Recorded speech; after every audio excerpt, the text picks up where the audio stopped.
Express Yourself, Expression, une émission qui invite les gens, des gens intelligents et des gens qui ont quelque chose à dire. Et aujourd'hui, on a deux personnes très intelligentes. Bonjour, Jérôme.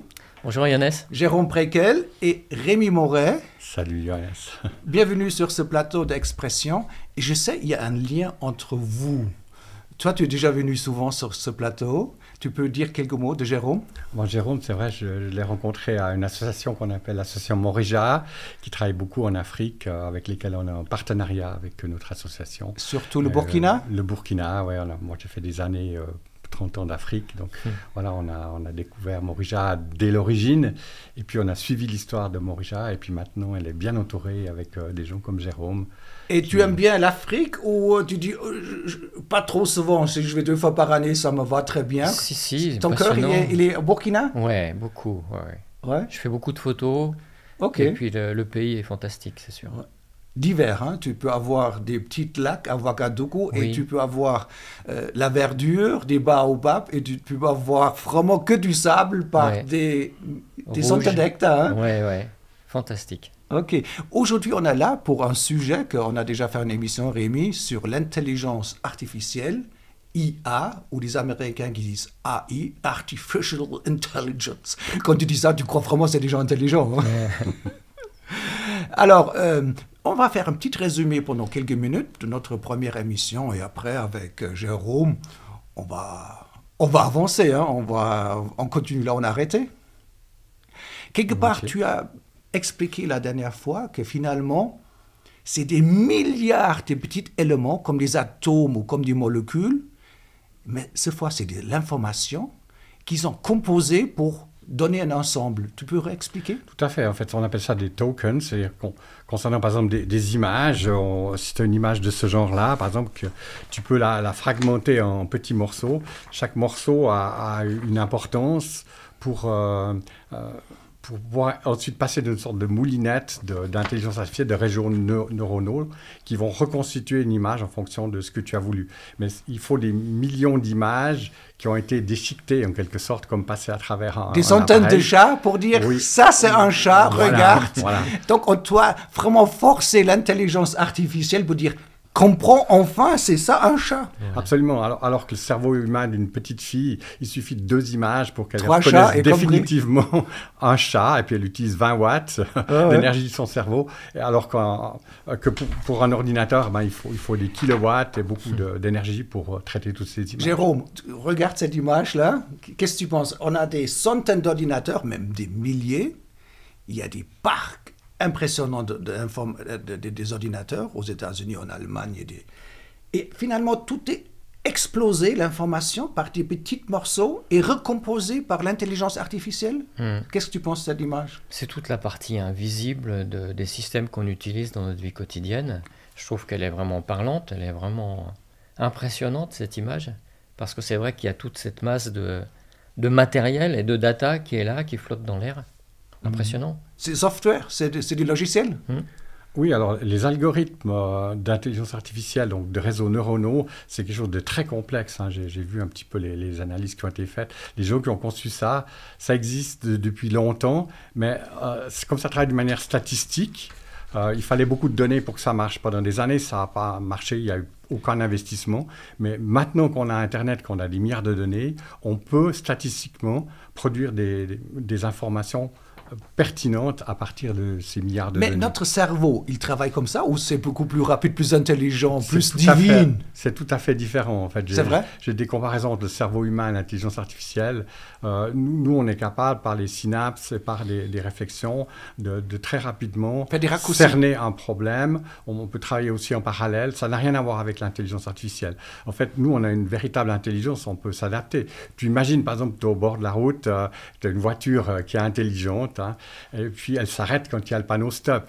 Mais il s'est trouvé qu'il y a un type qui avait un t-shirt avec un dessin d'un panneau stop. Alors chaque fois que le type avançait, elle arrivait vers le type, elle s'arrêtait. Alors nous, notre cerveau humain, on va tout de suite comprendre que c'est une affiche et c'est pas la vérité. C'est un type qui s'amuse avec son panneau stop. Mais la voiture, elle va s'arrêter à tous les coups.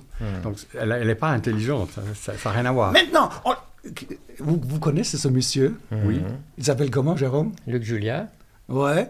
Et il dit carrément, l'intelligence artificielle n'existe pas, point à la ligne, et ça, il explique pendant 40 minutes aux étudiants. Il a du succès, il a des millions ou même des millions de clics. Tout le monde dit, ah ouais, il a raison, le type. Alors, moi, je suis tout à fait d'accord avec lui, parce qu'à quelque part, l'intelligence artificielle, on pense que c'est une intelligence, mais elle est bête, c'est-à-dire qu'elle se nourrit de données humaines.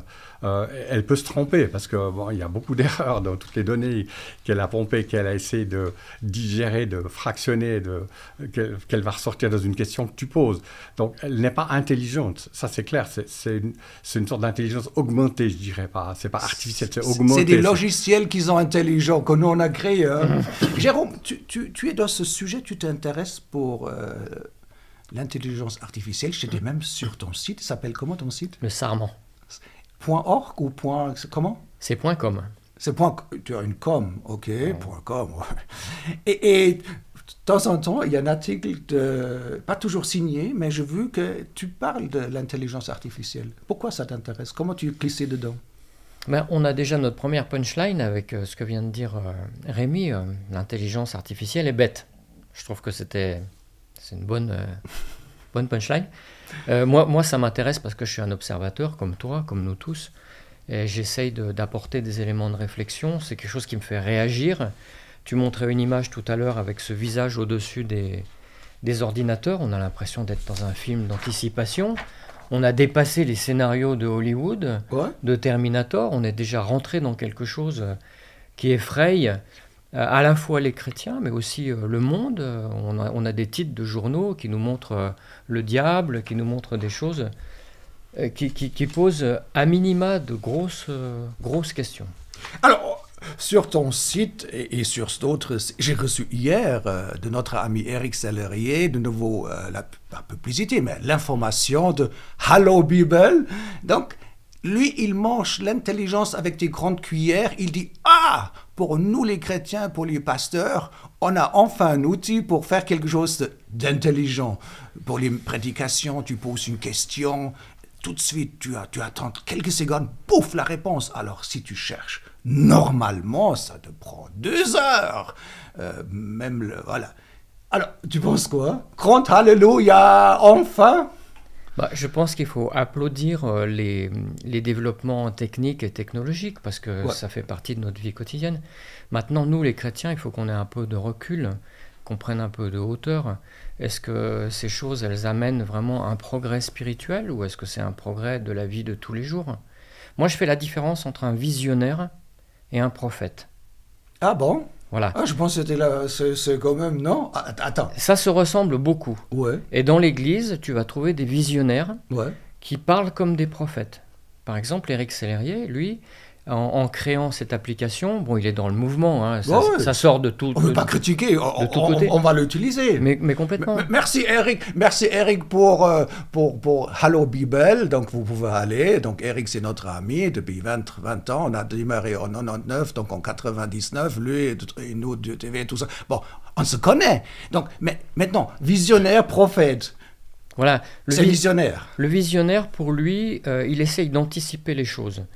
Exemple, celui qui a créé Apple, Steve Jobs, est un visionnaire. Il était en avance sur le temps, il a créé des choses. Il a créé quelque chose qui n'existait pas. On avait des grands marteaux de Nokia, voilà. C'était plus un gros machin comme le microphone. Et l'autre, il dit, visionnaire, non, mais il me faut un truc juste, paf, touchscreen, tout.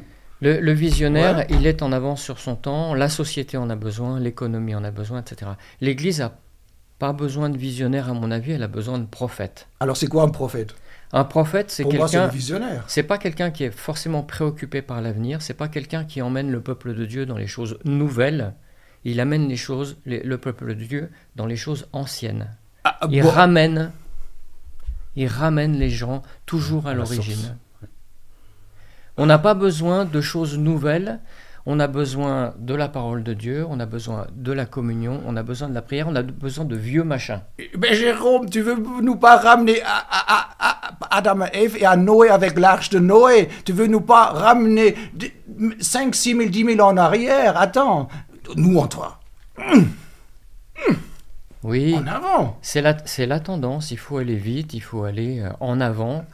moi j'aime bien l'histoire d'Élie en face des prophètes de Baal qui reconstruit le vieux autel de l'Éternel et qui va faire son sacrifice dessus.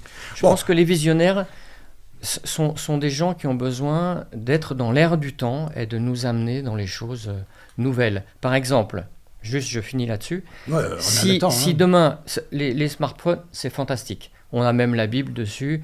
Maintenant, avec Oui, au culte, il dit vers ces trucs, machin. Tout le monde. Voilà, il a raison, ouais. Avec l'application Allo Bible, mais il y en a d'autres, je peux même demander à Jésus qui me parle. Hein? Donc, moi, je dis que quand un chrétien est à fortiori... Jésus parle avec la voix de ma femme.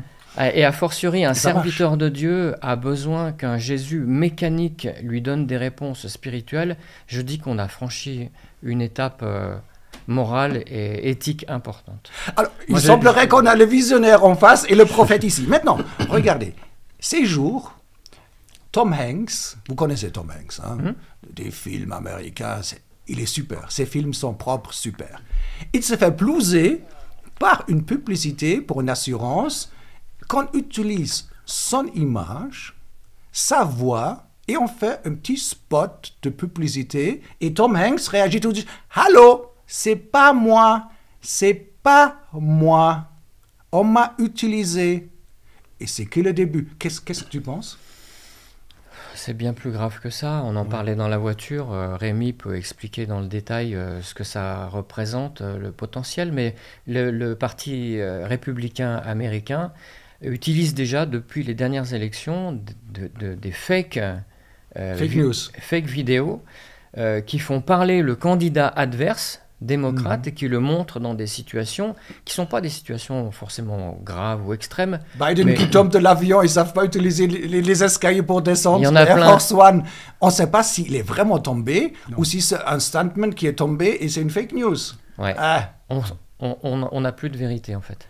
C'est ce qu'on disait la dernière fois, c'est qu'on va rentrer dans une ère où on ne saura plus où est la vérité.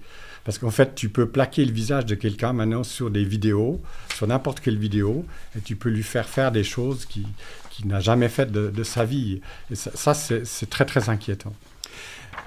Ce monsieur vous dit quelque chose? Mark Zuckerberg, oui. Certains disent que sucre, tu vas en Allemagne, sucre, avec sucre, je veux rien faire. Ou ici, on dit juste le sucre. Donc, il est connu quand même, hein? Bon, il a une puissance technologique immense avec la fortune qu'il a accumulée avec Facebook et puis WhatsApp. Donc c'est le patron de Facebook, pour ceux qui ne savent pas. Zuckerberg, il est omniprésent, hein, avec WhatsApp, Facebook et plein d'autres logiciels. Et là, il vient d'annoncer ces jours, mais j'aurai mon propre software, ma propre plateforme d'intelligence artificielle, s'appelle Meta AI, Artificial Intelligence, donc voyez, c'est beau. Hein? Donc il propose, et lui il aura accès probablement à WhatsApp, moi j'ai WhatsApp ici, des contacts, des groupes WhatsApp, on a une page Facebook où on publie les informations, donc finalement avec des logiciels qu'ils ont écrits, il peut faire un portrait robot, il sait qu'est-ce que je pense, qu'est-ce que je vais probablement voter, qu'est-ce que je vais manger, il sait que je mange une banane par jour, etc. Ouais, il sait tout finalement. C'est très impressionnant. Ouais. Je pense qu'on n'a pas une idée de toutes les informations que ces gens peuvent avoir sur nous. C'est absolument impressionnant. Je me rappelle d'une émission à la télévision suisse où ils montraient des personnalités. Ils avaient fouillé un petit peu dans les données, les métadonnées, mais c'est incroyable tout ce qu'ils savaient sur ces personnes. On peut être stupéfait de voir tous nos faits et gestes, nos achats, la direction de nos yeux, justement, si on a un système qui permet de voir quelles sont nos zones d'intérêt, la façon dont on surfe sur Internet, tout ça. Si on met toutes ces données ensemble, y compris les données médicales, éventuellement elles sont normalement contrôlées. Il y a un grand souci de la part des médecins d'essayer de garder un contrôle sur ces données. Mais si tu mets tout ensemble, tu obtiens un portrait robot de la personne qui est extrêmement fiable. Et ces données sont très précieuses pour des intelligences artificielles qui voudraient être créées par des gens comme Zuckerberg. Mais c'est dangereux parce qu'en fait, tu peux avoir un contrôle sur les individus. Si tu rentres dans un système totalitaire, ça devient absolument effrayant. Alors, peut-être pour rappeler, il y a 20-30 ans qu'on était encore jeunes, hein, Parce que nous, les vieux, on était aussi jeunes comme vous. Hein. Ne croyez pas qu'on est vieux depuis toujours. Hein. C'est pas vrai. On était même très jeunes. On a gagné des prix dans le sport, d'autres dans l'intelligence. Lui, Rémi, il avait des prix dans la biologie, dans la science et tout ça. Donc, on était aussi jeunes. Notre moment de gloire, notre climax, c'est vrai. Hein. Et à notre époque, on avait les Américains, les Russes, les Japonais, des méchants Allemands et les pauvres Africains. Hein. C'était un petit peu comme ça pendant longtemps, non? Oui, c'est vrai, oui. On caricaturait les choses, c'était très l'Ouest, noir et blanc, Est. voilà, on avait des idées. Maintenant, c'est mondial, les choses se font d'une manière mondiale. C'est vrai, hein? Donc, depuis un certain temps, surtout, avec des groupes qui forcent, comme Zuckerberg, où on vient de voir, il n'y a plus cette approche américaine qui sont en train de perdre aussi leur pouvoir mondial. Hein. Voilà, leur président n'est pas... Voilà, pas politique, mais on sent que tout à coup, il y a des gens qui veulent créer des mouvements mondiaux. Hein, le regroupement Davos en Suisse, Zuckerberg, et plein de gens qui sont là, de dire, attends, on ne va plus parler de région, laisse-nous parler une carte identité mondiale, une carte ID carte. Je pense qu'on rentre dans un système extrêmement fragile à cause de la numérisation à outrance de tout. Hein, la monnaie est numérisée, notre personne est numérisée, enfin, toutes nos données sont numérisées. La carte bancaire. Tout. La monnaie... Pardon, la monnaie et l'argent... Prends un petit peu d'eau, si tu veux. Hein. La monnaie et l'argent... On est chez nous, hein. L'argent va le devenir, hein, la monnaie numérique. Tout ça permet après un contrôle justement par des puissances et par des systèmes d'intelligence artificielle qui vont intégrer tout ça. Et si c'est dans les mauvaises mains, ça peut faire des catastrophes. On va demander à Jérôme, visionnaire ou prophète, une monnaie mondiale ou même on n'a plus de monnaie cash, donc l'argent liquide, tous les hommes aux cartes ou avec l'ordinateur ou... En Chine, reconnaissance faciale, ou ici, clac, c'est payé, machin, je prends l'avion, clac, c'est bon. Visionnaire, prophète, qu'est-ce que dit le prophète? Alors, il faut lui demander. Prophète, je laisse ici, je vais te citer le prophète ici, il est là, le prophète. Si on veut des infos sur la fin des temps, effectivement, c'est dans la parole de Dieu qu'on va les trouver. Et on ne voit pas apparaître un système mondial unifié, une religion unifiée. En revanche, les hommes sont autour de la même bêtise. On parlait tout à l'heure de l'intelligence artificielle ou l'intelligence mondiale. Il y a une bêtise mondiale. Il y a une unité dans la bêtise. Et la bêtise, c'est quoi? La sottise, l'insensé, c'est le rejet de Dieu. Donc il y a une unité dans le rejet de Dieu, oui. Et le système qui rejette Dieu, en fait, il part... ce que l'homme veut, c'est devenir Dieu. Ce qui a été dit dans le Jardin d'Éden, si vous choisissez le chemin de la connaissance, si vous choisissez le chemin de l'indépendance par la connaissance, vous serez comme Dieu. Finalement, c'est ce qui est en train de nous arriver. L'intelligence artificielle qu'on va avoir dans notre téléphone, qu'on a dans notre ordinateur, tout à l'heure tu as employé le mot d'omniscience, elle nous approche de l'omniscience. Maintenant, on est en discussion, j'ai une question, je n'ai pas la réponse, je vais chercher sur Internet, je trouve tout de suite. Ça remet en question tout le système de la transmission du savoir. On n'a plus besoin d'apprendre. Maintenant, prophète, parce qu'il y a le visionnaire, donc on vient de parler de tout ce qui va arriver, mais la parole prophétique, je trouve intéressant entre visionnaire et le prophète, il y a un prophète qui s'appelle Saint Jean. Saint Jean, il a écrit le dernier livre dans le Nouveau Testament, pour nous les chrétiens, donc c'est vraiment la fin de la Bible. Et il dit, chapitre 13, il aura un système monétaire, un système de chiffres. Il parle de chiffres, et sans avoir le code de ces chiffres-là, tu peux ni vendre, ni acheter, ni vendre. Et là, il ne parle pas des Israéliens en Israël, il ne parle pas des chrétiens en Allemagne ou comme ça, il dit juste général. Le monde aura un système de chiffres, tu ne peux pas acheter ni truc. Si tu n'as pas le numéro, soit là, ou on s'en fout, ou ici, où il y a le numéro, c'est secondaire, mais il y aura un système de chiffres. Vous êtes d'accord? d'accord ou pas, mais qu'est-ce que vous pensez? Apocalypse 13. Bon, en tout cas, on y court à grande vitesse, là, avec cette numérisation à outrance qui crée en même temps une fragilité absolument énorme au niveau mondial, parce qu'il y a une possibilité de contrôle.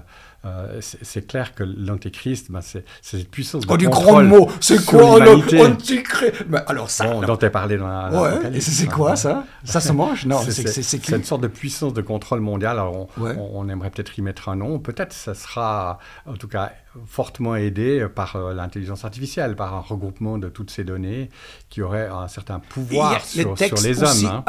Mais pas pour le bien. La bête. Pour le bien, en tout cas. Avec tout ce qu'on vient de dire, la bête, dans la Bible, souvent, ça peut être un homme, ça peut être une machine, ça peut être une machine-homme, un homme-machine.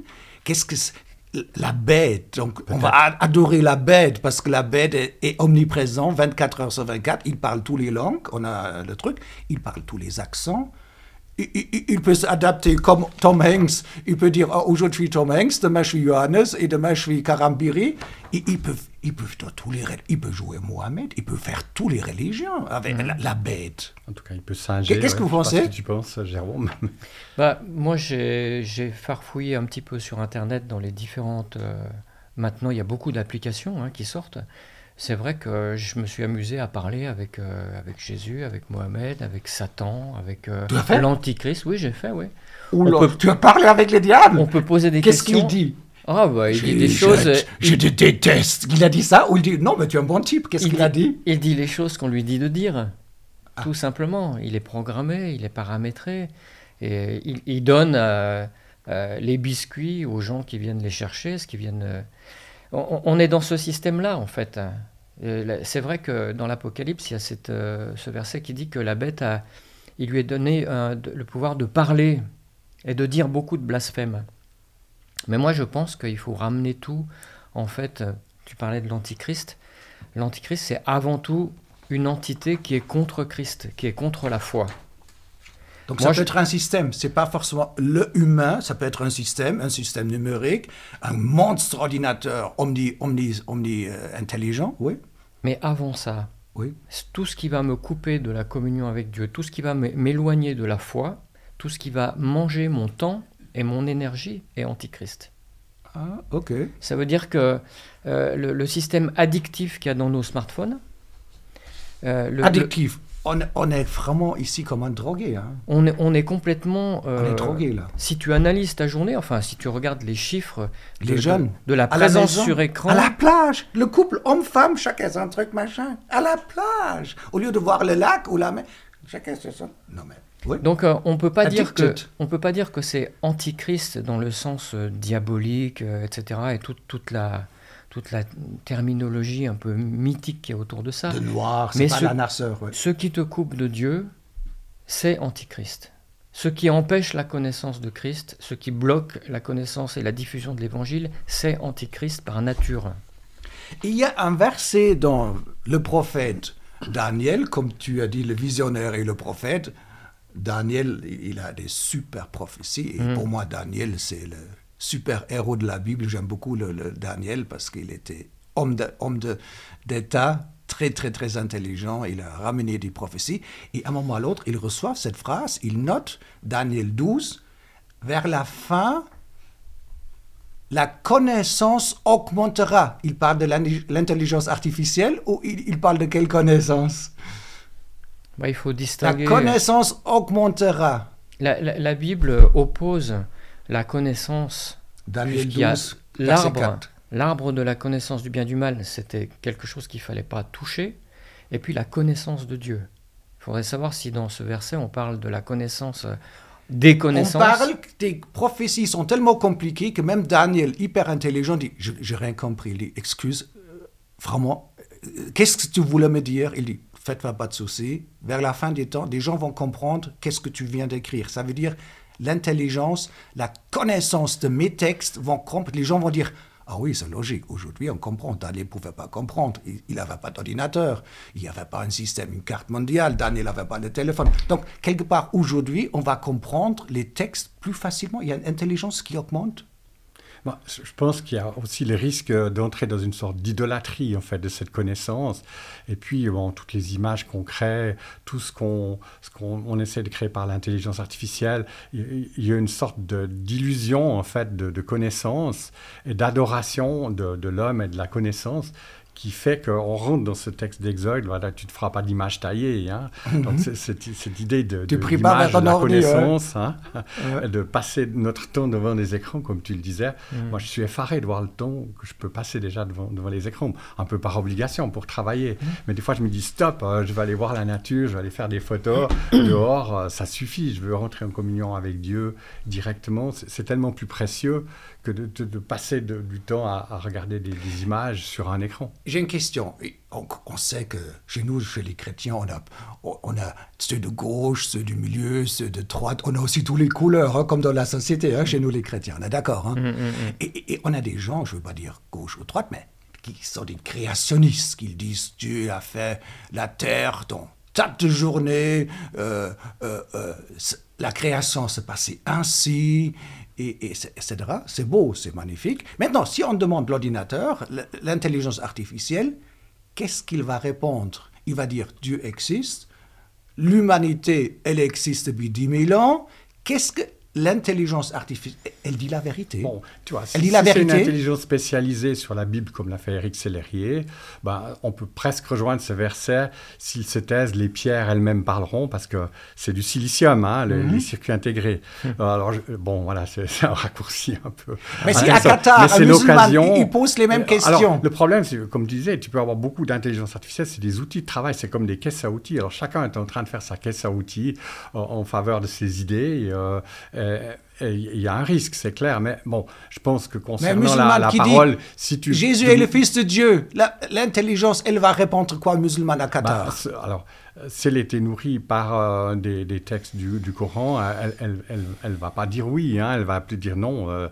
Dieu n'a pas de fils. Voilà, c'est normal, parce que c'était nourri par des croyances, par des idées. Donc, c'est clair qu'ils aimeraient faire une interconnexion entre toutes ces intelligences pour une sorte de vue d'ensemble, mais il y a pas un parti pris, il y a un parti pris énorme. GPT-4, l'ordinateur, il répond selon le portrait qui est en face. GPT-4, il est nourri par des idées américaines, donc essentiellement. Donc il ne faut pas oublier ça. Donc, on sort des réponses, mais qui sont influencées.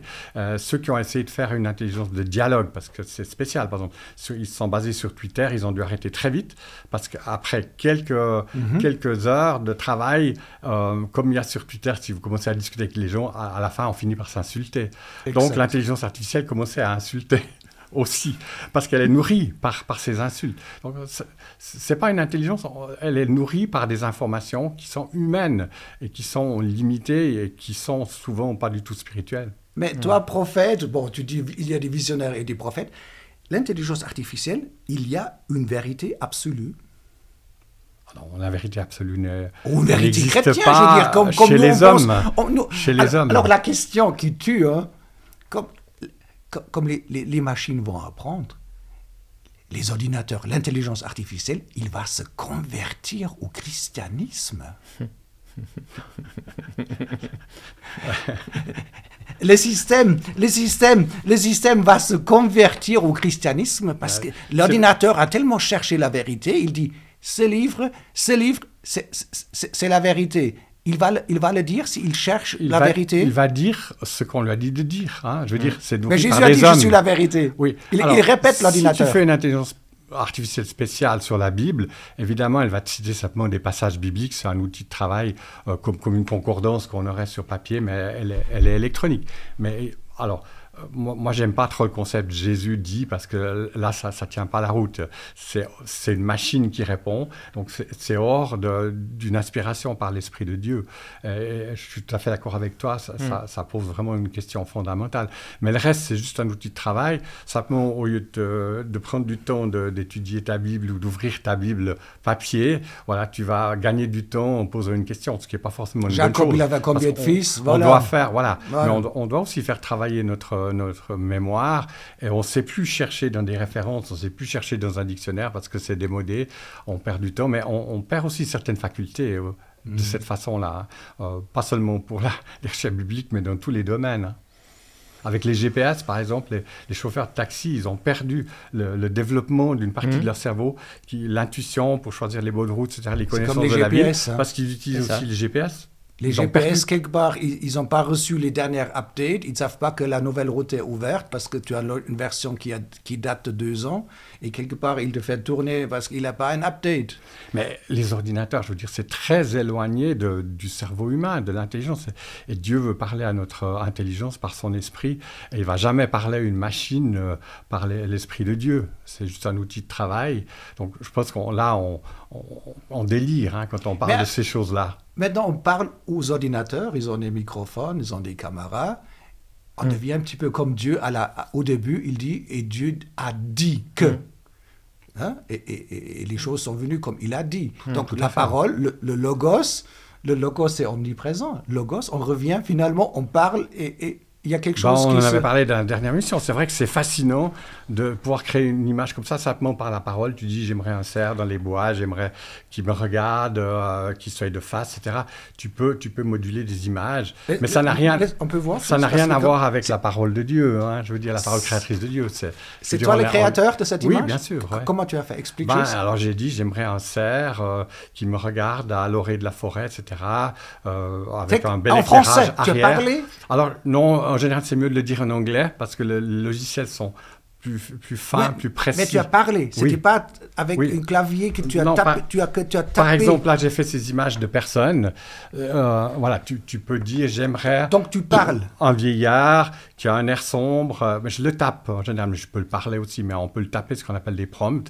J'aimerais qu'il ait un chapeau, j'aimerais qu'il soit en colère ou qu'il soit gai, ou j'aimerais une jeune femme, etc., yeux bleus. Voilà, tout ça, tu peux le faire. Tu es créateur. C'est stupéfiant, tu es créateur. C'est très addictif, parce que tu peux créer justement un peu n'importe quoi. Qui est très peu habillée ou même pas habillée. Alors normalement c'est protégé. Il y a un sigle sur les sites internet. Il y a un message qui apparaît qui s'appelle NSFW, c'est Not Safe for Work. Moi je dirais Not Safe for Wife, c'est pas correct pour une femme, ou Not Safe for Woman, for wife, pour ta femme ou for woman. Ouais. C'est-à-dire si tu es chrétien, tu vas dans cette durée. J'ai désinstallé complètement ce logiciel parce que je trouve que c'est trop addictif pour beaucoup de choses. Parce que quand tu aimes les images, quand tu aimes créer des choses, tu peux en fait simplement par des mots créer toutes sortes de choses et c'est assez fascinant. Tu peux modifier l'image. Mais je pense que là aussi, on perd beaucoup de temps. Et ça rejoint un petit peu l'exode. Voilà, l'image taillée. On se crée des images, et on veut les peaufiner et ça prend la place de Dieu. Mais Jérôme, si on voit les diagrammes, tous les avantages, tous les domaines, il faut absolument utiliser. Donc on ne veut pas faire ici un discours dessus, mais on voit, il y a plein d'arguments, plein d'arguments. Toi, tu penses quoi? Comment tu vois l'avenir? Moi, je pense que l'avenir, c'est la vie éternelle, et que pour entrer dans la vie éternelle, il faut se convertir, donc il faut reconnaître Christ. Et c'est pas avec une machine. Alors, j'entends les arguments qui disent il vaut mieux qu'une machine parle de Jésus plutôt que personne ne parle de Jésus. Effectivement, c'est juste. C'est triste. C'est triste, mais ça reste juste. On dit toujours il vaut mieux un poteau indicateur, peu importe qu'il soit sale ou qu'il soit petit ou grand, l'essentiel c'est qu'il montre la bonne direction. Ok, on est d'accord là-dessus. Mais le monde a besoin de se convertir. Le monde a besoin des valeurs de Dieu. Le monde a besoin de Christ. Tout à l'heure, tu parlais de la connaissance qui augmentera à la fin. Je ne pense pas que ça concerne la connaissance de celle dont on est en train de parler. Je pense que ça concerne la connaissance de Christ. Si tu lis les Colossiens et les Éphésiens, l'apôtre Paul n'arrête pas de dire « Regardez tout découvrir le Christ. Le mystère de Christ dont j'ai eu la révélation et que je suis en train d'exposer. » Et je pense que Dieu, au travers du mystère de Christ, a augmenté la connaissance de la vérité. Elle est seulement là. Tout le reste, ce sont des chemins qui éloignent, alors pas forcément de Dieu, mais qui vont tellement nous occuper parce qu'on on a tellement besoin, on a un tel potentiel. On est comme Dieu. On est comme Dieu. Et ce que nous propose l'intelligence artificielle, c'est d'être omniscient, omniprésent. Tu l'as dit tout à l'heure avec Zuckerberg. Il faut imaginer un type comme ça, le pouvoir qu'il doit avoir. De quelle manière ça doit lui monter à la tête? Ça doit être puissant. Rémi, aussi une question à toi. Comment tu vois l'avenir? Parce que maintenant, les Chinois, comme ils ont bloqués par les Américains dans la production des petits chips, donc ils ne peuvent pas faire comme ils veulent, ils ne peuvent pas recevoir des machines pour imprimer des puces. Ils ont développé leur propre manière à produire des puces. Ils viennent de sortir ces jours une puce qui est quelques nanomètres. Donc on parle plus de millimètres. Les Chinois ont développé une puce de nano. C'est plus petite qu'un millimètre, des puces qui fonctionnent. Donc, l'avenir, qu'on a ici des puces qui nous aident à réfléchir et tout ça, c'est magnifique. Alzheimer, pas besoin, tu as des puces. Le chef de Tesla, SpaceX, il est dans l'implantation. Ça veut dire, quelque part, cette mélange entre... On veut la vie éternelle, on veut être un petit peu machine, mais en même temps, on veut maîtriser les machines. C'est magnifique pour toi, non? Toi, tu aimes la science. Tu dis, oh, le Nirvana, alléluia. Écoute, si c'est pour soigner quelqu'un qui a une maladie de Parkinson ou quelque chose comme ça, ok, qu'on mette des électrodes, ça se fait déjà depuis un certain temps pour émettre des potentiels pour éviter des épileptiques, des choses comme ça. Pour notre aise, tant mieux, oui. Mais s'imaginer devenir plus intelligent avec ça, je pense qu'on est très, très loin du compte. C'est du délire absolu, quoi. Je veux dire, on ne peut pas créer l'intelligence humaine. Je veux dire, notre cerveau, c'est quelque chose qui dépasse l'entendement au niveau de la complexité. Alors, on peut imiter, je dirais, très maladroitement par certains réseaux neuronaux, surtout avec le nombre de données, on peut accroître une certaine connaissance. Mais je pense des gens comme Laurent Alexandre qui nous font rêver, etc., c'est un petit peu... Ils imaginent des choses qui ne sont simplement pas possibles, quoi. Mais quand on creuse un petit peu, et on creuse un petit peu dans les prix de Nobel des scientifiques, M. Altman, M. Zuckerberg, ils viennent quand même de la religion juive. Ça veut dire, les juifs, c'est le peuple du livre. Livre veut dire, c'est livre, pas le Nouveau Testament, mais le peuple du livre. Ça veut dire, la crade les plus intelligents dans les prix Nobel qui reçoivent les prix les plus discernés, c'est souvent les gens du livre, ou des chrétiens qui sont aussi des gens du livre. Ça veut dire que quand on se nourrit ou on est dans une culture de ce livre-là, il y a une vraie intelligence. Dieu est une vraie intelligence. Tout à fait. Moi, je pense qu'il y a une bénédiction particulière sur ce peuple, comme chez nous les chrétiens, parce que justement, on peut être éclairé par l'Esprit de Dieu, et puis les promesses que Dieu a données pour son peuple, elles sont toujours là, parce que Dieu est Dieu et il tient ses promesses. Alors, c'est pas parce qu'on est juif ou qu'on est prix Nobel, voilà, qu'on va nous amener dans le chemin de la connaissance de Dieu. Malheureusement, il y a des gens qui sont parfaitement athées parmi les juifs aussi. Donc, ils ont besoin de cette illumination. Mais se nourrir de la parole de Dieu, ça nous donne une vraie intelligence de choisir dans la vie? Normalement. Là, il fait attention. Normalement, il y a quelque chose. Hein? Si tu cherches à lire la Bible pour devenir grand, ça ne va pas fonctionner. Mais si tu cherches, d'ailleurs, Jésus dit, celui qui cherche trouvera. Si tu cherches Dieu, tu trouveras Dieu. Ouais. Et puis je pense, comme tu disais tout à l'heure, Dieu a mis en nous cette curiosité insatiable. Je veux dire, voilà, on est enthousiaste, ça veut dire théos, dans le mot. C'est-à-dire, on a été créé en Dieu, et il nous a mis cette curiosité insatiable. Moi, je suis passionné de science et de découverte de la nature, parce que je sens une sorte de force, quelque chose qui me pousse à chercher, à comprendre, à aller plus loin. Mais ça doit se faire toujours en communion avec l'Esprit de Dieu, comme tu le disais, et avec la parole de Dieu. Je pense que elle illumine en fait notre esprit. Elle nous montre les bonnes choses, plutôt que de se fier à une intelligence artificielle qui va peut-être nous entraîner dans des choses mauvaises et dans une addiction. Alors, on arrive malheureusement pour cette partie déjà un petit peu quelque part, mais on vous conseille de lire le prophète Daniel. Il y a 12 chapitres, c'est vite lu. Hyper intelligent le type. Et après, on trouve les mêmes pensées dans Apocalypse. Saint Jean, il voit la même constellation. Il voit les différents royaumes. Il voit la fin. Et le livre de Daniel et le livre d'Apocalypse, ils ne se contredisent pas. Il y a quelque chose, l'autre construire sur la connaissance de Daniel. Et Daniel, pour moi, il est juste brillant. Le chapitre de Daniel 7, qu'il voit le trône les trônes en pluriel. Et il voit le Fils de l'homme qui arrive, le jugement.